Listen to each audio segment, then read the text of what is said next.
Jesus showed me what happens a year before his return. John Turner had always been a man of reason. Growing up in a small town, he was taught the importance of hard work, discipline, and self-sufficiency. He had embraced these values throughout his life, rising from humble beginnings to become a successful businessman in the bustling city. His days were filled with meetings, negotiations, and strategies, all of which kept him busy and focused. At home, he had a loving wife, Sarah, and a teenage son, David, who adored him. His family was the foundation of his world, and they made his achievements feel meaningful. But something was missing, something he couldn't quite define. John had grown up in a Christian household, where Bible verses were recited before meals, and Sunday mornings were spent in church. But as he grew older, his faith had faded. He had dismissed the teachings of the Bible as outdated myths, unnecessary in a world governed by logic and reason. The idea of a personal relationship with Jesus seemed foreign to him, a relic of his childhood. Instead, John placed his trust in what he could see, measure, and control.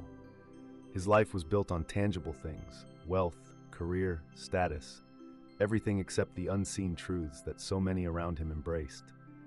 His relationship with Sarah had started to show signs of strain. Sarah, a woman of quiet faith, often talked about church and prayer, and though John would nod politely, he never engaged.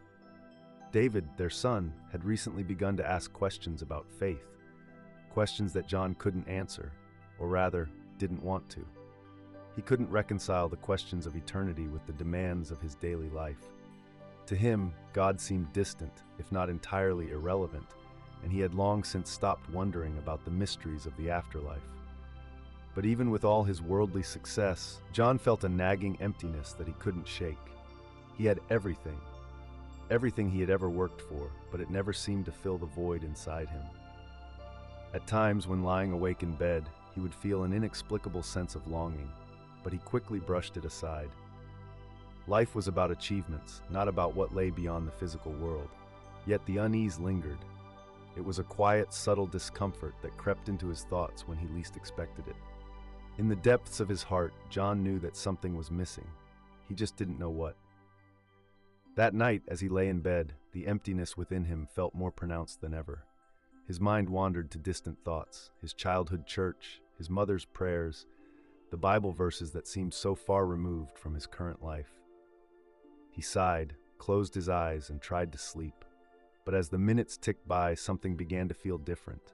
A sudden, sharp pain spread across his chest, catching him off guard. He tried to breathe, but the air seemed to leave his body all at once. His heart raced, and before he could react, he felt himself slipping away into a strange, inescapable darkness. I still remember that night as if it happened only moments ago. The pain came suddenly, sharp, intense, like something inside my chest had snapped. One minute I was lying in bed, trying to shake off the feeling of emptiness that had been haunting me for weeks, and the next, I was gasping for air, struggling to breathe. My heart pounded, my vision blurred, and panic surged through me. I tried to sit up, to make sense of it, but my body wouldn't obey. Everything felt heavy, foreign. In that instant, I thought, this is it. This is how I die. I couldn't even cry out. There was no one around. My mind raced as fear swallowed me whole. It wasn't supposed to be this way. I had so much left to do, so many things I hadn't accomplished. But as I lay there, waiting for the inevitable, something strange began to happen.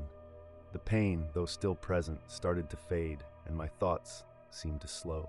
I wasn't thinking clearly, but a sense of detachment began to wash over me, as if my body no longer mattered, as if my very being was floating. And then it came, a light. At first, it was just a distant glow, a small shimmer in the darkness. But soon it grew larger, brighter, until the entire room seemed to be filled with it. It wasn't like any light I had ever seen. It wasn't harsh or blinding. It was warm, peaceful. It was like being wrapped in a soft embrace. My heart, which had been racing moments ago, now felt still, calm. I didn't know what to do. I couldn't move, but I didn't want to. I just wanted to stay in that light. I was drawn to it, pulled toward it with a force that was beyond my control. I felt no fear, just a deep, overwhelming sense of peace. But then, as I moved toward the light, I began to feel something else, a presence, a figure standing at the center of the glow, someone watching me. I froze. Who is that? I couldn't make out any details at first, but as I drew closer, I saw his face, his eyes, Jesus. I could feel my heart race once more, but this time, it wasn't out of fear. It was something deeper, something I couldn't explain. He stood there, not in judgment, but in compassion. His gaze locked onto mine, and in that moment, I knew he could see everything.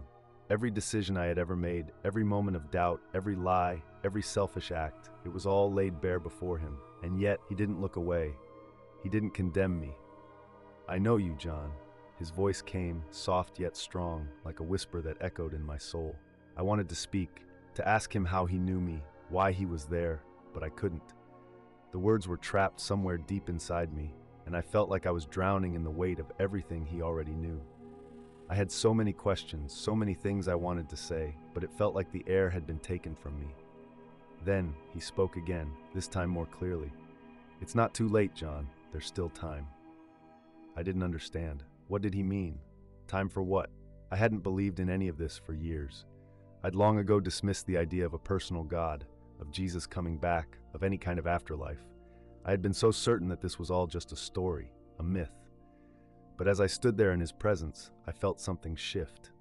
He didn't explain everything right away, but he showed me things. Visions. At first, they were disjointed, a blur of images too fast for me to understand. But then it became clearer. The world in turmoil, wars, disasters, division. And there, at the center of it all, was Jesus, not just a figure from the past, but a future reality. He was coming again. I saw it, felt it, like it was an undeniable truth. The world was heading toward a final moment, a time of reckoning. I don't know how long I stood there, but it felt like a lifetime. Each vision struck me like a hammer, chipping away at the stone of disbelief I had built around my heart. In those few moments, I saw more truth than I had in my entire life. And with that truth came a deep yearning, not for the life I had lived, but for something I had never known before, something I could barely put into words. "You must prepare, John." His voice echoed in my mind again. It was not a command, but a plea. "The time is coming. Are you ready?" Before I could answer, the light began to fade. The visions stopped. The warmth and peace I had felt dissolved into the darkness. And then, just like that, I was back. I woke up in my bed, drenched in sweat, my heart pounding in my chest. The pain was gone, but so was the certainty I had once had about everything. My life, my beliefs, the world, I could no longer look at them the same way. What had just happened? Was it a dream or something else? There was no going back. I knew that much. Something had changed. And I knew, deep in my soul, that I had been called to do something more with the time I had left. At first, I tried to ignore what had happened. I woke up that morning still shaking, but I brushed it off as a bad dream, a nightmare. I mean, who could blame me? After all, I hadn't believed in anything like that in years.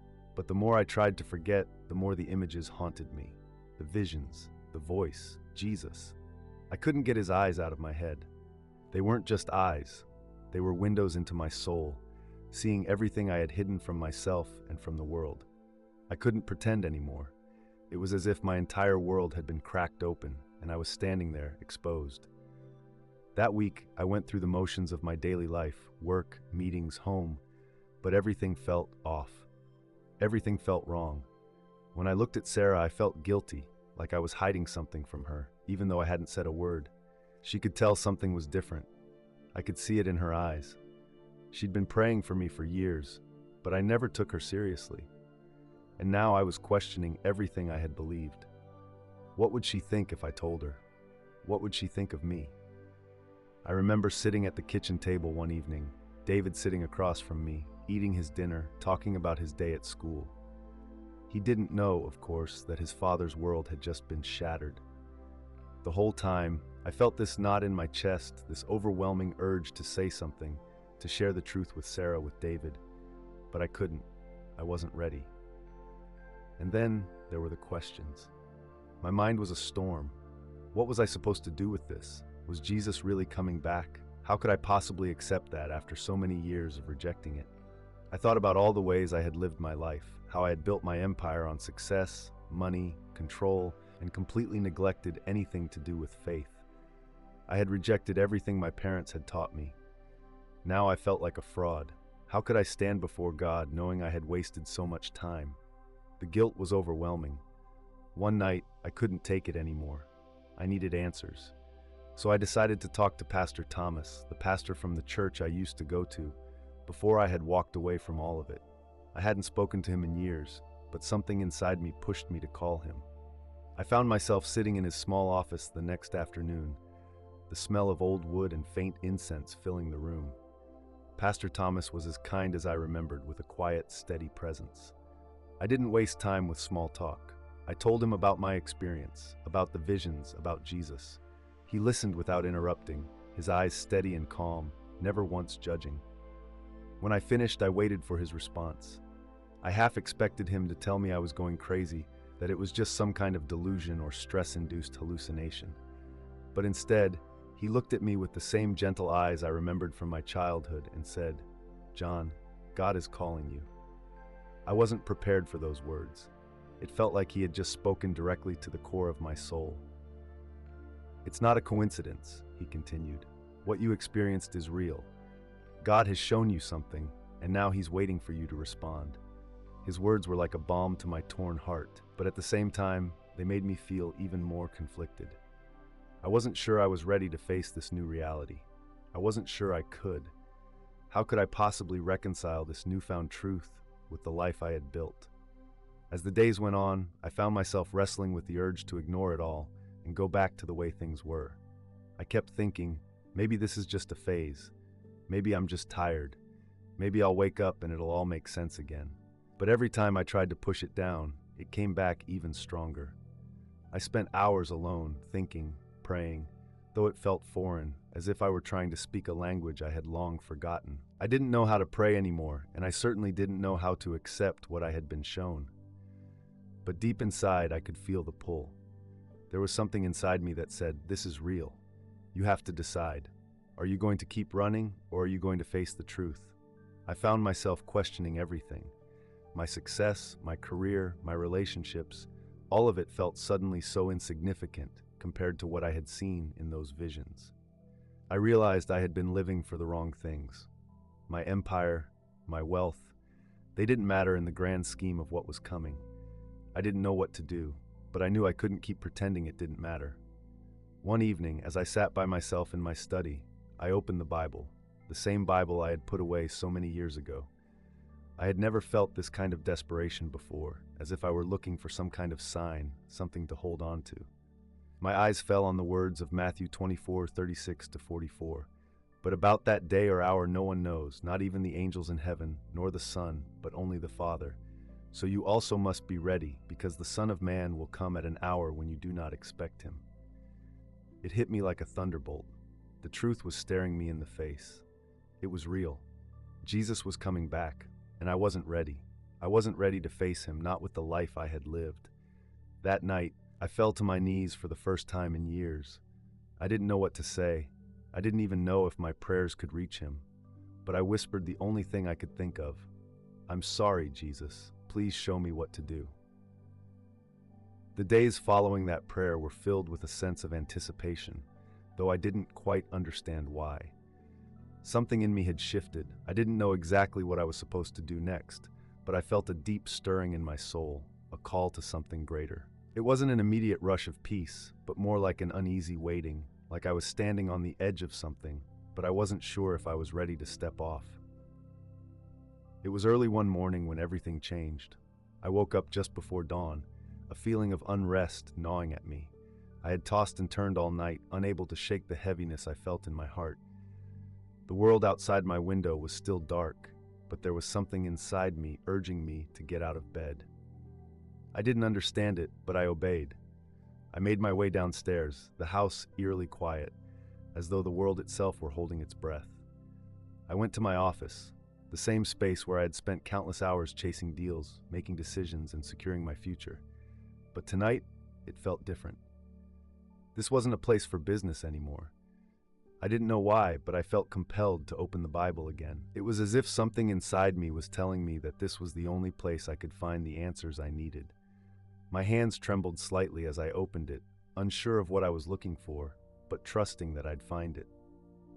I opened to the book of Revelation, knowing that the Bible had always held an air of mystery to me, but never before had I considered it in any meaningful way.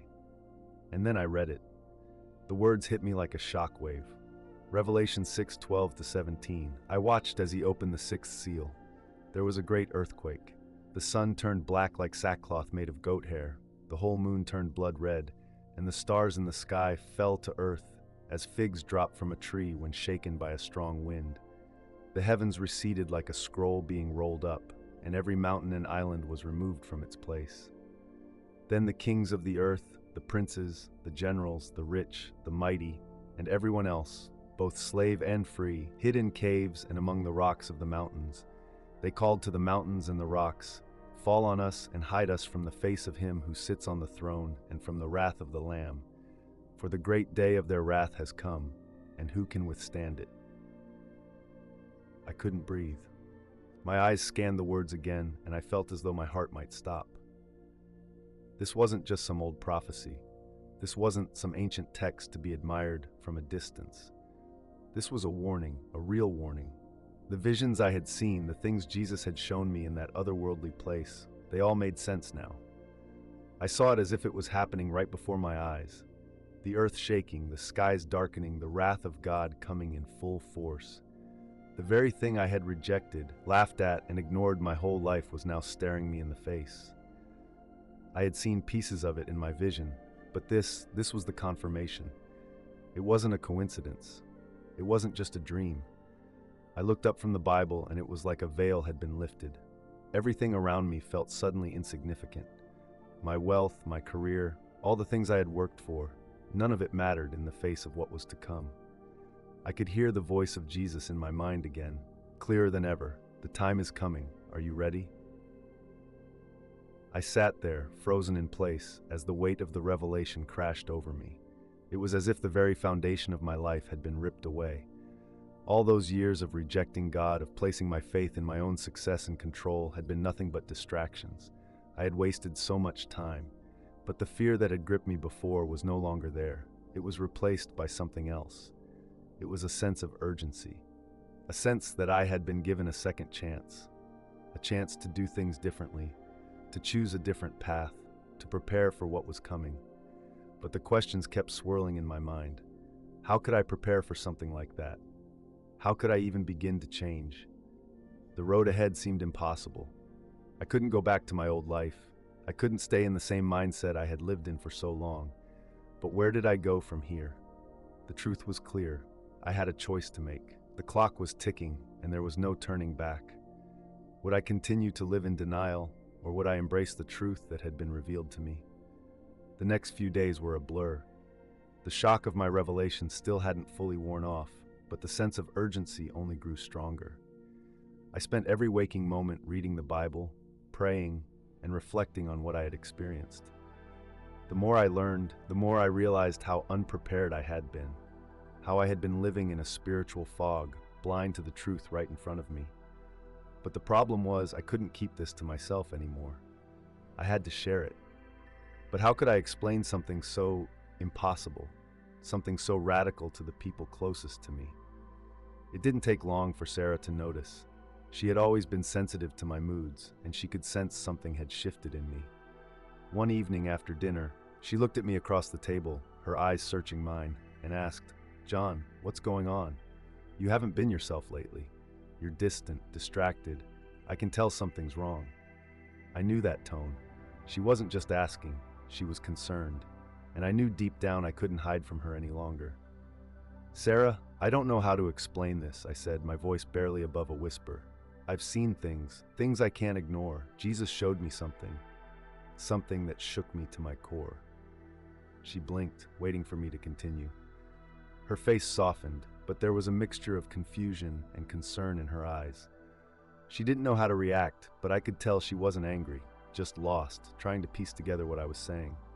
"John, you've always been skeptical about faith, about God," she said, her voice cautious. "Are you sure this is real? I mean, what you're saying sounds like something out of a dream. I know you've been through a lot lately, but what exactly happened?" I felt a lump rise in my throat. I wanted so badly to make her understand, but I didn't know how to explain it. How could I make her see what I had experienced? The words just weren't enough. I know it sounds crazy, I admitted, but it's not just a dream. I know it. I feel it. I saw Jesus. I saw the future, and the world is headed for something terrible, Sarah. I have to change. I have to get ready for what's coming. I don't even know what that means yet, but I can't keep living the way I was. She sat back, silent for a moment, processing everything I had said. I could see her mind working, trying to grasp the enormity of what I was telling her. I could tell she wanted to believe me, but fear had crept into her eyes. I don't know what to say, John, she finally whispered, her voice barely audible. You've always been so logical, so grounded. This doesn't sound like you. I need time to understand. I need time to process this. The conversation ended there, and I knew I wasn't going to get through to her all at once. I had hoped for some kind of immediate support, but I knew this was going to take time. It felt like I was carrying a burden that no one else could see, a weight I had to bear alone. The next few days were no easier. Sarah stayed distant, her heart uncertain, while I spent my time reading scripture and praying for clarity. The tension in the house was palpable. Every time I tried to talk to her about what I was learning, she would shut down, unable to process the sudden transformation in me. But what about David? What would I say to him? He was old enough to notice the change in his father, but how could I explain to my son that the life he knew, the life I had built, was crumbling before my eyes? How could I explain that the world as he knew it was on the brink of destruction? One afternoon, David came to me with a simple question, his face filled with concern. Dad, why are you always so quiet lately? You don't seem happy anymore. You don't smile like you used to. I froze. How could I explain this to him? I wanted to protect him from all the darkness I was learning, but at the same time, I felt like I couldn't keep it from him. I couldn't keep pretending everything was fine when I knew that it wasn't. I'm just thinking, buddy, I said, my voice thick with emotion. Thinking about some things I need to change, about the world and about how we live in it. But I'm still your dad, okay? I'll always be here for you. But David didn't seem satisfied. He could tell something wasn't right, even if he didn't fully understand. His innocent eyes held a wisdom I wasn't ready for. But why are you changing, Dad? What's wrong with how we've been living? And there it was, the question I had been avoiding. What was wrong with how we had been living? For so long, I had convinced myself that everything I had done, everything I had achieved, was enough. That the life I provided for my family was the best thing I could give them. But now I knew better. I knew that I had to lead them into something more than just a comfortable life. I had to prepare them for what was coming, and I had to face the fact that not everyone would understand. Not Sarah, not David, not anyone who wasn't ready to see what I had seen. They would have their own battles, their own questions, and I couldn't force them to accept it. All I could do was continue on my own journey and pray that they would join me when the time came. The days after my revelation were filled with confusion, but also with an undeniable sense of responsibility. I couldn't unsee what I had seen. I couldn't unlearn the truths I had been shown. But as much as I knew my path was changing, I was still very much entangled in my old life, and that made everything more complicated. I continued to go to work, but the passion I once had for the job was gone. I found myself distracted in meetings, my mind often drifting back to the scriptures I had been reading, to the images of what was coming. I couldn't focus. My colleagues noticed. And it didn't help that they were all talking about the upcoming business deals, the money, the deals that seemed to be more important to them than anything else. It was one afternoon, sitting in a high-stakes meeting, that I first realized just how out of place I had become. My boss, Greg, was sitting across from me, talking excitedly about the upcoming launch of a new product. His voice droned on, but I wasn't listening. My eyes were fixed on the clock, on the ticking seconds, and on the feeling that I was wasting precious time. I snapped back to attention when Greg said, "John, you're with me on this, right? We can count on you to make this deal happen, can't we?" I looked at him, and for the first time, I saw everything clearly. The world we had been building was built on sand. The endless pursuit of wealth, the accumulation of status, the deals and the numbers, all of it seemed so hollow. How could I continue on this path when I knew that eternity was at stake? "I'm not sure I can keep doing this," I said, my voice quiet but firm. Greg looked at me, confused. What do you mean? We've been working on this for months. This deal is everything.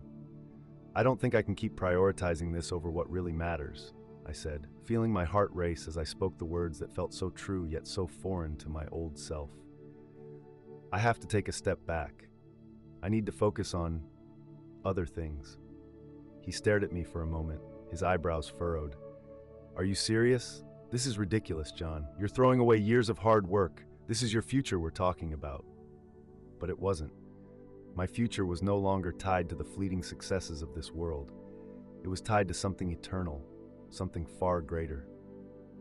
I didn't know what that would look like yet, but I couldn't keep pretending that business was my answer. The decision wasn't easy. Greg didn't take my change in priorities well, and he made it clear that it would have consequences. He didn't understand, and I didn't expect him to. No one in the office did. But even as they criticized me for being soft or irrational, a part of me felt free. For the first time in my life, I was making a decision based on what truly mattered, not on what could line my pockets or build my reputation. That evening, I came home exhausted, mentally drained from the confrontation. I was sure Sarah would notice my stress, but I didn't expect what she would say next. John, she said softly as I walked into the living room. I heard what happened at work today. I know you're trying to figure things out, but are you sure you're not overreacting? You've worked so hard for your career. You've built something good for us, for David. I don't want to lose that. We can't just abandon everything. Her words stung. I knew she was coming from a place of fear, of not wanting to see our world crumble. But how could I explain to her that everything we had built together was based on a foundation that would eventually fail? How could I help her see what I saw, the truth that was clearer than ever before? I'm not abandoning anything, Sarah, I said, trying to keep my voice calm. I'm not saying we need to walk away from our life completely, but we have to change the way we're living. We have to change the way we're thinking. We can't keep focusing on these worldly things that are fleeting. She shook her head. I don't know, John. You're talking about something so big, something I don't even understand. And I don't know if I'm ready for all of this. I don't know if I can just drop everything we've built. I felt the weight of her words.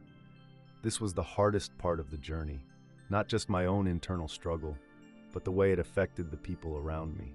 I couldn't expect Sarah or anyone else to understand immediately.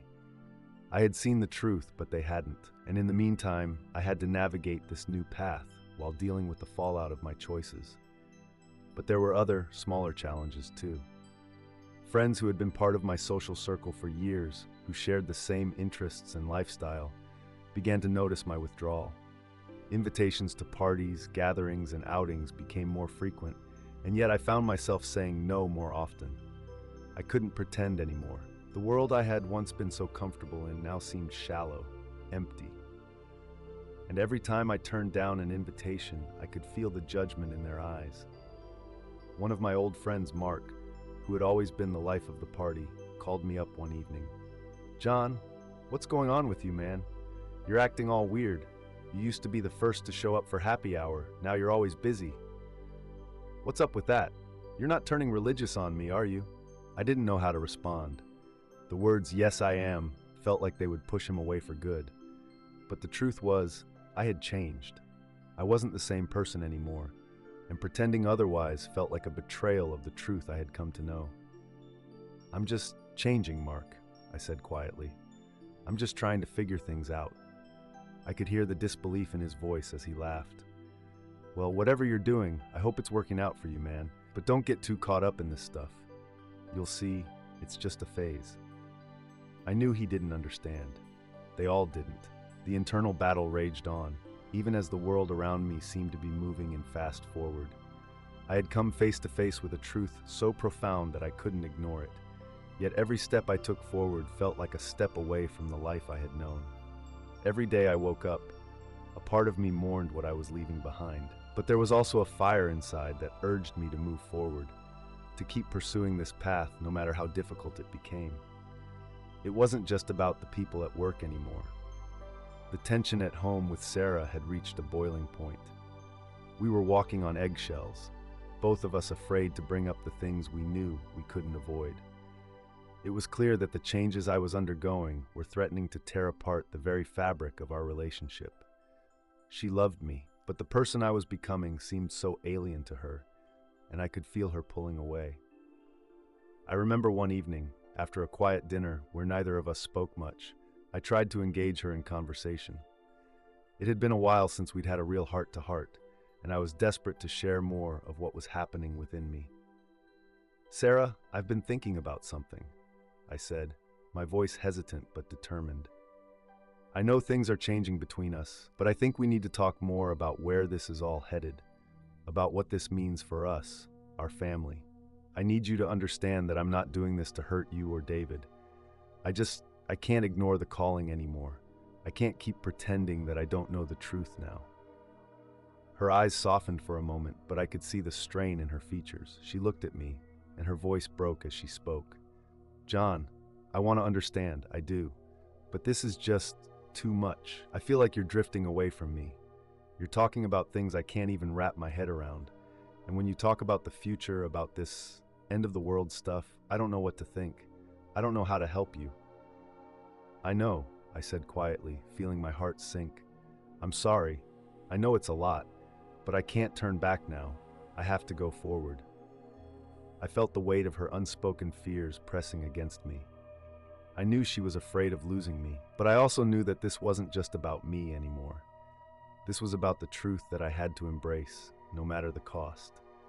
Over the next few days, the strain between us grew.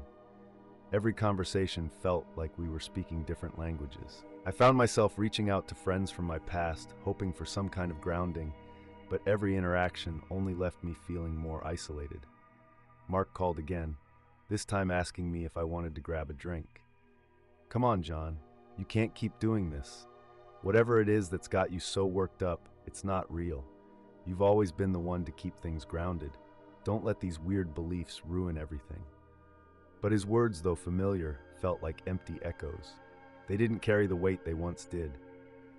I tried to play along, tried to fit back into the old mold I had once filled so effortlessly. We went to a bar, had a few drinks, and pretended like everything was fine. But the entire time, I felt like I was wearing a mask. My eyes were open to something far more significant, and I couldn't go back to pretending that it wasn't there. "Do you ever think about the bigger picture, Mark?" I asked him, surprised by my own words. "About life, about what's going to happen when this world ends." He laughed, but there was a nervous edge to it. "You're really getting into this, huh? Look, man, you're just going through a phase. We all do it. You'll come back to your senses." His words stung. There was no understanding in them, only a dismissal of everything I had seen and experienced. As we left the bar, I realized something. Mark wasn't the only one who would dismiss my journey. There were others too. Family, friends, people who would simply brush me off as someone who had lost his way. I tried to speak with Sarah again that night, but the tension was unbearable. She sat with her arms crossed, staring at me with a mixture of confusion and fear. "I don't know who you are anymore," she said, her voice trembling. I can't recognize you. You're so different, and I don't know how to get you back." I felt a stab of guilt. She was right. I was different, but how could I explain that this change was necessary? How could I make her see that I wasn't abandoning her, that I was just seeking something more? I didn't want to lose her, but I knew that this path wasn't just for me. It was for all of us. "I'm not leaving you, Sarah," I said softly, my voice cracking. "I just can't keep living the way I was. I have to follow this, even if it means we have to go through this struggle. I'm not asking you to understand it right now. I just need you to know that I love you, and I need you with me on this." But her eyes were filled with tears. "I don't know if I can, John.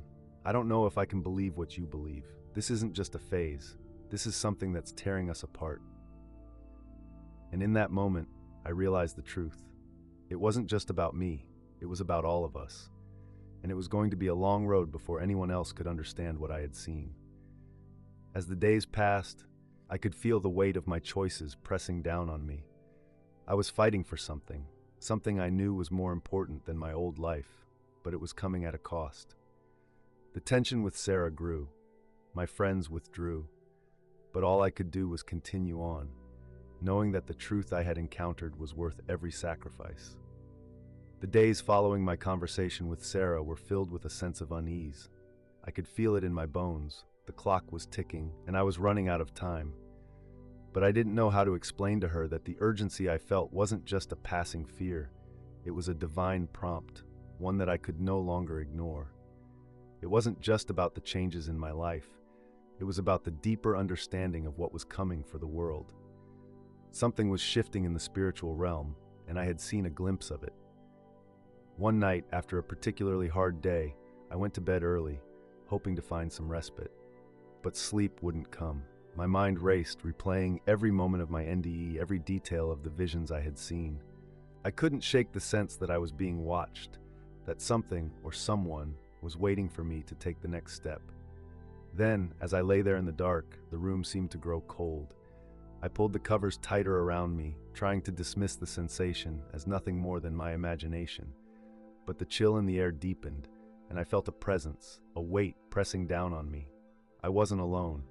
Suddenly a soft voice broke the silence. It was not Sarah, nor anyone I knew. It was a voice I recognized, though it was not heard with my ears. It was felt within my heart. "John," the voice said, gentle yet commanding. "You have seen, but you must understand. There is much more to be revealed." I sat straight up in bed, heart pounding in my chest. The room was still cold, but now there was a light, a faint glow that seemed to emanate from the walls themselves. The voice continued. "The time is coming," it said. "Prepare yourself. Prepare those around you." I tried to speak, to ask who was speaking, but my words were caught in my throat. It was as though I had no control over my own body. And then, as quickly as the presence had arrived, it was gone. The room returned to its usual warmth and the chill lifted. I was left shaken, but certain of one thing. I had received a message, and I could not ignore it. In the silence of that moment, I knew that the next chapter of my journey was unfolding. This wasn't just about me anymore. It was about the world, about the impending return of Christ, about the choices that had to be made before the end came. But how could I prepare for something I barely understood? How could I make sense of these cryptic messages when my own life felt like it was unraveling? The next morning, I couldn't shake the feeling that something had changed within me. The dream, or vision, was more vivid than anything I had experienced before. But I couldn't tell anyone. Sarah had already begun to distance herself, and I didn't want to drive her further away by speaking of things that might sound insane. And yet, the weight of the message pressed on me. I had to prepare, but how? At work, I found myself distracted again. My colleagues noticed, but they didn't ask. They simply carried on with their lives, unaware of the gravity of what was unfolding. But I couldn't focus on them, not anymore. I couldn't pretend to be involved in their petty concerns. I had a mission, and it was becoming clearer by the day. Later that afternoon, as I sat alone in the office, I felt the same cold sensation again, and the voice returned, though not with words this time. I saw it, a vision clearer than any dream, a future unfolded before me like a scroll. A scene played out in front of me, a scene of destruction and chaos. People running through streets, unaware of the approaching storm. The earth trembled, and a great darkness seemed to cover the sky. There was no escape, no safety for those who hadn't prepared, for those who hadn't listened.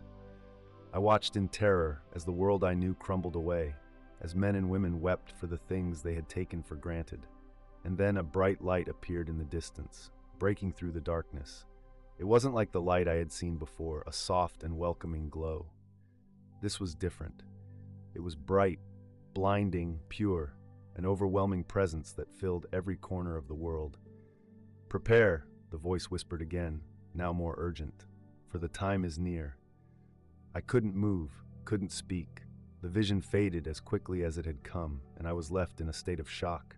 The world outside my office window seemed unchanged, yet everything had shifted.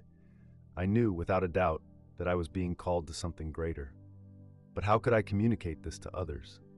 How could I make them see the urgency of what was coming? The rest of the day passed in a blur. I couldn't focus, couldn't pretend to care about the trivial things that once filled my mind. I had seen too much. The truth was undeniable, and the message was clear. I had to warn others. I had to prepare, but how? When I got home that evening, Sarah was waiting for me, her eyes tired but full of concern. "John," she said, her voice soft, "you're not the same anymore. I can see it in your eyes. What's going on?" I didn't know how to answer her. How could I explain the urgency I felt? How could I tell her that the world was about to change forever, that there was no more time to waste? "I saw something," I said quietly. "Something I can't ignore, something I need to tell you, but I don't know how." Her expression softened, but there was still doubt in her eyes. "Tell me, John, please." I opened my mouth to speak, but no words came. What could I say? How could I make her understand the weight of what I had seen? How could I prepare her for what was coming when I wasn't even sure myself? "I don't know if I can explain it, but we need to be ready," I said, my voice breaking. "I don't know how to make you see, but something is coming, something that we can't stop, and we have to be ready." Her face was a mixture of fear and confusion, but she said nothing. She didn't understand, and I didn't know how to make her understand. The days following that encounter felt like an eternity. Every morning I woke with a weight on my chest, knowing that the messages I had received were not just for me. But as much as I wanted to share these revelations with Sarah, I could feel the walls between us growing taller, brick by brick. She had tried to reach me, to understand, but I couldn't shake the sense that no matter how hard I tried, there was a rift between us that was becoming insurmountable. I knew I had to reach out to others. I couldn't just keep these visions to myself. But the challenge was this: how do you explain to people that something as catastrophic as the end of the world is coming, when most of them can't see past their own daily routines? How do you break it to them that there is a bigger story unfolding, one they're completely blind to? I decided to talk to Mark again. Perhaps if anyone would understand, it might be him. He had always been open to deep discussions, even if we'd never quite seen eye to eye. But when I called him, his tone was different. There was no excitement in his voice, no eagerness to hear what I had to say. It was almost as though he knew what I was about to tell him and already rejected it. "I'm not sure I can be the person you're looking for, John," he said when I asked him to meet. "You've changed, man. I mean, I don't know what's going on with you, but I don't think this is healthy. I'm worried about you." That hurt more than I expected, but there was also a coldness in his words that echoed in my heart. My closest friends, those who once trusted me and knew me as I had been, were turning away. It was becoming harder to explain something so beyond what they could grasp. They saw me as a friend, as someone they could count on, but now I felt like a stranger to them. Mark's rejection stung deeply, but it didn't stop me from pressing on. I had to talk to someone. So I turned to David, my younger brother. He had always been skeptical of my beliefs, and in the past we'd argued often. But this time, something about the urgency of the situation made me reach out, even though I knew he might scoff at what I said. "David, listen to me," I said over the phone, feeling the desperation rise in my voice. "I know you think I'm crazy, but something is happening. I've seen it. The end is coming, and it's closer than we think. I don't know how to make you understand, but I need you to prepare. People need to wake up to what's coming." There was a long silence on the other end of the line before David spoke again. "John, you've lost it. Seriously, man, the way you're talking right now, it's like you're not even the same person. I'm not going to pretend like I understand this, but I can't get behind you on this. You're on your own with this one." And just like that, my brother, my flesh and blood, rejected me. I had expected some level of skepticism, but this was different. It was a complete break, a division that tore at my heart. It seemed like everyone around me was pulling away, and the more I tried to hold on, the further they slipped out of my reach. The harder I tried to explain, the more they distanced themselves. But through all this, there was a surprising shift in my own heart. I began to notice the small, subtle changes in the people I hadn't expected to reach. People I had barely noticed before seemed to be looking at me differently. Strangers, co-workers, even people in passing conversations began to open up in ways I didn't anticipate. They would come to me, subtly at first, but over time, the conversations would always circle back to something spiritual, something more than what we could see. One afternoon, as I was walking through the grocery store, I ran into Mrs. Dawson. the elderly woman who lived a few doors down from me. She had always been kind, but we'd never been close. She looked up at me as I passed by, and her eyes widened with recognition. "You're the man I've been praying for," she said quietly, almost to herself. I stopped, confused. "Excuse me?" "I've seen the change in you, son," she continued, her voice trembling. "The Lord has been calling you. I can feel it. And I've been praying for you, for your strength, for your message. You're not alone in this." Her words struck me with a force I hadn't anticipated. In that moment, I realized that not everyone around me was rejecting what I was experiencing. There were those who could see, who could feel the shift, even if they hadn't had the same visions or encounters I had. It was as if God was using these quiet, almost hidden encounters to remind me that I wasn't walking this road alone. "Thank you," I said, my voice thick with emotion. "Thank you for praying for me. I don't know where this is going, but I need all the help I can get." "I'll be praying for you, son," she said with a reassuring smile before she walked away. As I continued my walk down the aisle, I felt something stir inside me. There were people, quiet, unnoticed people, who understood, people who had faith, who had been prepared long before I was even aware. Maybe I wasn't as isolated as I thought. Later that night, as I sat with Sarah, the tension between us felt different. There was a subtle shift in her eyes, a flicker of curiosity where there had once been only doubt. I didn't know how to bring it up, but I felt the need to share what I had experienced that day. I had to reach her, even if she was still so far from where I was. "I met someone today," I said, my voice low. "An older woman, Mrs. Dawson. She told me she'd been praying for me. She said God was calling me, that I'm not alone in this." For the first time in weeks, I saw something in Sarah's eyes that wasn't just confusion. It was a spark, small, fragile, but there. Maybe there's more to this than I thought," she whispered. The words felt like a breakthrough, no matter how small. Maybe, just maybe, there was hope for us after all. The weight of everything I had experienced, the visions, the voice, the changes in my relationships was beginning to crush me. Each day felt like I was being pulled in two different directions. On one hand, I had seen the undeniable truth. The return of Christ was coming, and the world as we knew it was about to change forever. But on the other hand, I was still living in this world, with its petty distractions and fragile connections. I was stuck between two realms.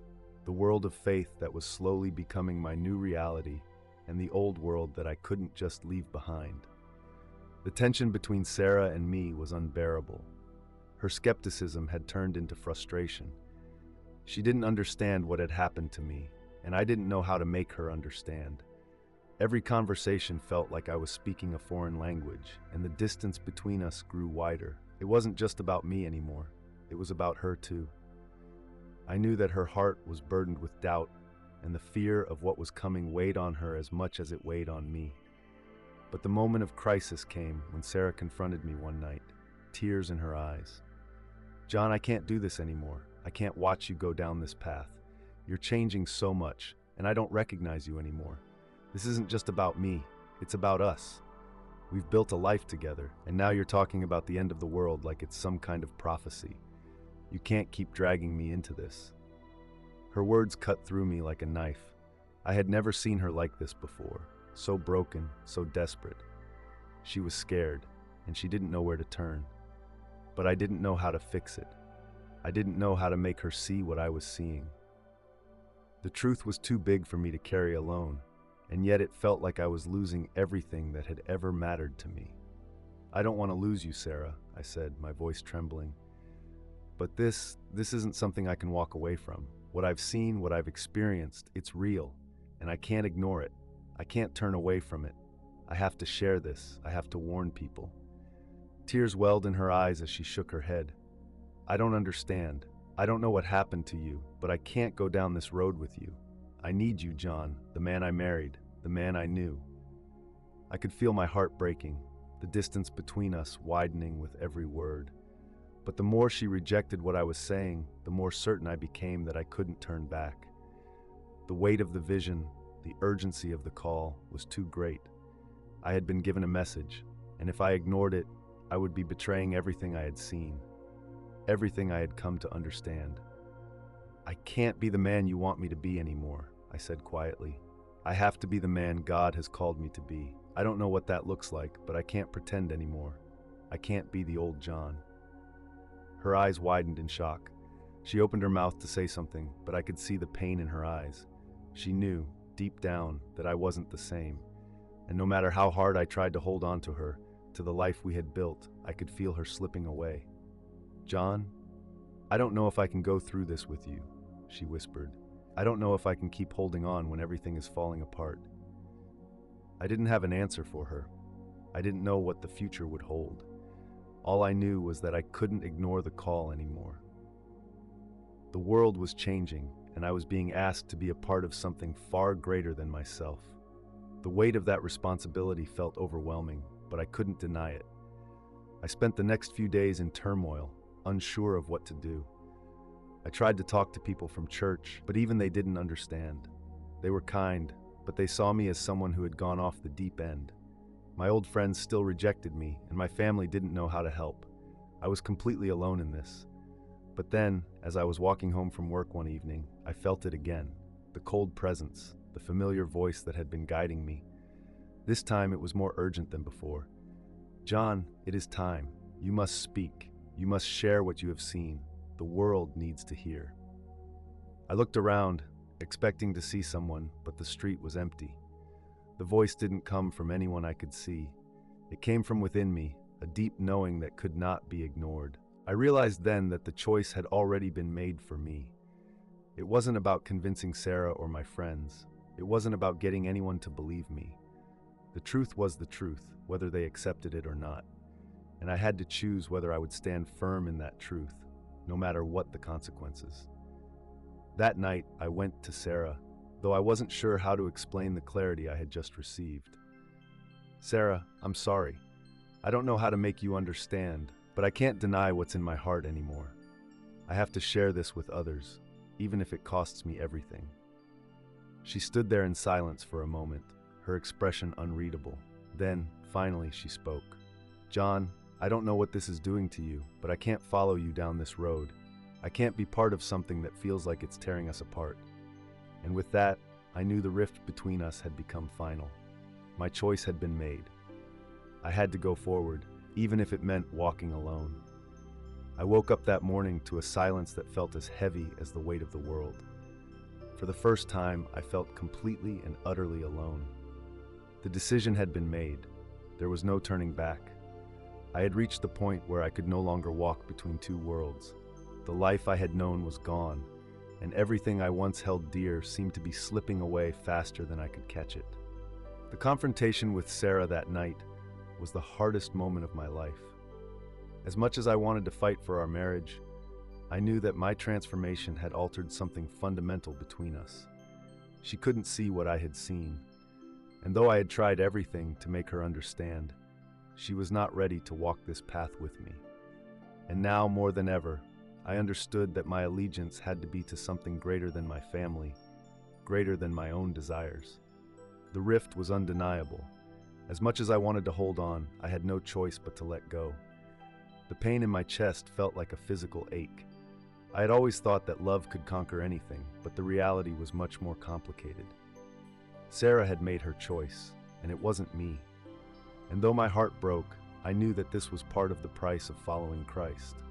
This was the sacrifice, the very real, human cost of answering a calling I didn't fully understand, but knew I had to obey. The next few days were a blur. I moved out of the house, not knowing where I was going, just needing to escape the suffocating reminders of everything I had lost. I found a small apartment on the outskirts of town. It was empty, stark, a reflection of how I felt inside. But in the silence, I felt closer to God than I ever had before.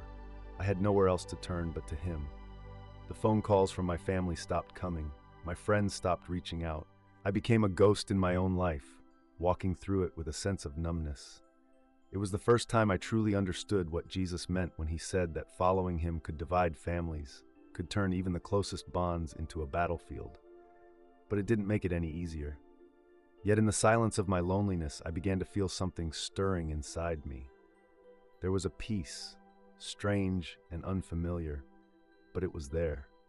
A peace that didn't come from the world, from the relationships I had left behind. It came from a deeper place, one that had been unlocked when I had fully accepted the calling. The truth had pierced my heart, and though the cost was high, the peace that followed was like nothing I had ever known. One afternoon, while sitting in that small apartment, I felt the pull again, the same pull that had guided me all along. The urgency was back, and this time, I knew what I had to do. I couldn't keep this message inside any longer. The world needed to hear the truth. People needed to wake up before it was too late. I began to write. I wrote about everything I had seen, everything I had experienced, the visions, the warning, the truth that had been revealed to me. My hands flew across the paper as if they were moving without my control. Words poured out of me, words that seemed to be coming from somewhere beyond me. I wrote with urgency, with passion, and with an understanding that the time to act was now.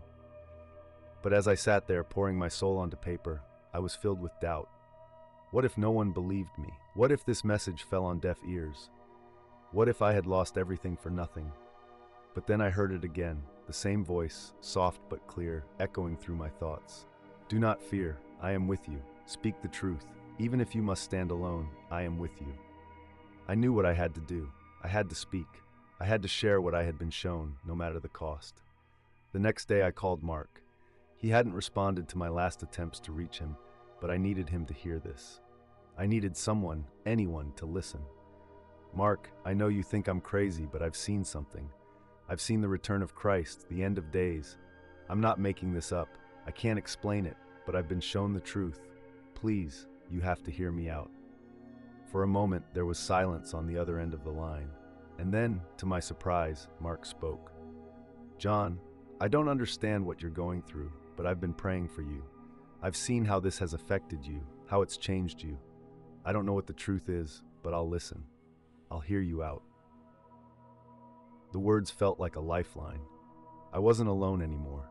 For the first time in what felt like forever, I wasn't just shouting into the void. Someone was listening. Someone cared enough to hear my story. As I sat down with Mark later that week, sharing everything I had experienced, I realized that the calling had never been just about me. It had always been about something bigger, about reaching others, about planting seeds of faith, even if they didn't take root immediately. The next days were a blur of writing, talking, praying. I shared my experiences with anyone who would listen, knowing that the message had to get out before it was too late. The world was waking up to something bigger than all of us, and I had been chosen to bear witness to it. Though my life had been torn apart, I knew in my heart that the choice had been the right one. I had followed the truth, and in doing so, I had found peace, a peace that surpassed understanding. It was only the beginning. The journey was far from over, but I knew that with God's help, I would stand firm, no matter the cost. The days leading up to the final moment were like a storm brewing on the horizon, dark, heavy, and filled with an undeniable sense of urgency. I could feel it deep within me. The moment of truth was fast approaching, and I knew that everything I had been through, everything I had sacrificed, had led me to this point. There was no turning back, no more doubts, no more hesitation. The night before the event that would define the course of my journey, I couldn't sleep. My mind raced with thoughts of what was coming, of the message I had to share, of the people I had to reach. I could feel the weight of the world pressing on my chest. The urgency of what I had witnessed, what I had been shown, was overwhelming. Time was running out, and I had to get it right. I knelt beside my bed, my hands trembling as I prayed. I had always believed in God, but now I was seeking something more, something deeper. I needed clarity. I needed strength. I needed to know that what I was about to do was the right thing. God, I whispered, I can't do this alone. I need your help. I don't know what will happen tomorrow, but please guide me. Help me to speak your truth, even if it costs me everything. I'm ready to stand firm no matter what. The silence that followed was thick, but in that stillness I felt it, the peace I had been searching for. It was like a calm after the storm, a quiet assurance that I was not alone. The Holy Spirit filled me with a sense of peace, a sense of purpose that I had never experienced before. For the first time, I knew that I was exactly where I needed to be. The next day, as I stood in front of the small gathering of people who had come to hear me speak, my heart raced. I was nervous, unsure of what would happen next, but I knew that I had to deliver this message. This wasn't just about me anymore. This was about the world. This was about salvation. I took a deep breath and stepped up to the podium. The room fell silent as I began to speak, my voice shaking at first, but growing steadier with every word. I shared my story, everything I had seen, everything I had experienced. I spoke of the visions, of the warning I had received, of the return of Christ that was coming sooner than anyone realized. And I spoke of the hope that was found in him, the hope that could transform lives, even in the darkest of times. As I spoke, I could see the faces of those in the room. Some were skeptical, others were moved, some were crying, others were deep in thought, but all of them were listening.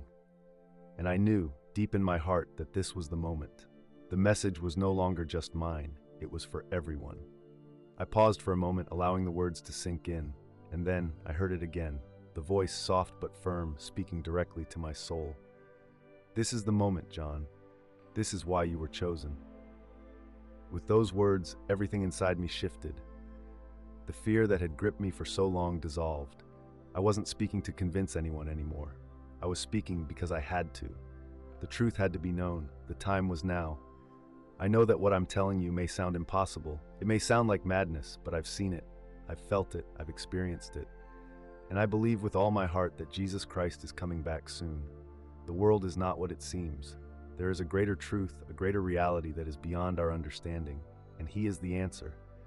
If you're lost, if you're searching, if you're afraid, He is the way. He is the hope we need. As I spoke those final words, I saw it, the shift. I saw people's eyes open, heard the murmurs of disbelief turning into questions. I saw hope rising in the hearts of those who had been trapped in their own doubts, fears, and struggles. And I knew that something had changed, not just in me, but in them. The seed had been planted, and the truth had begun to take root. The final act was yet to come, but I felt the weight of it lift from my shoulders.